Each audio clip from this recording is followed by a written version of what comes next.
Cireng Sanrio udah. Nih sekarang cireng Megalodon. Bener-bener namanya ini cireng Megalodon nih. Cireng Megalodon.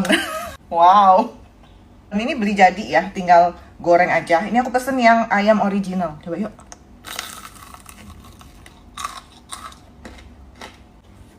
Garing, tapi agak kering dikit ya ujungnya ini ya.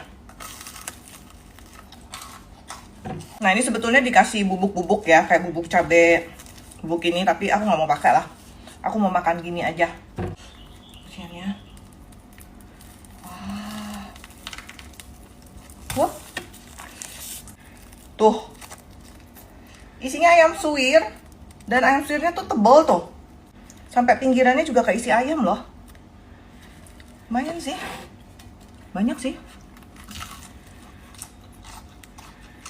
Kalau yang bagian tengah, kulit cirengnya nggak kering, nggak keras sih.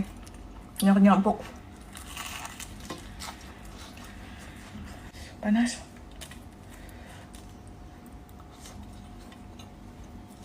Agak mirip isiannya lemper. Tapi ini gurih. Kalau isian lemper kan ada manis-manisnya dikit ya. Kalau ini asin doang, gurih. Misalnya pesen yang jando kali ya. Ini isiannya agak kering sih.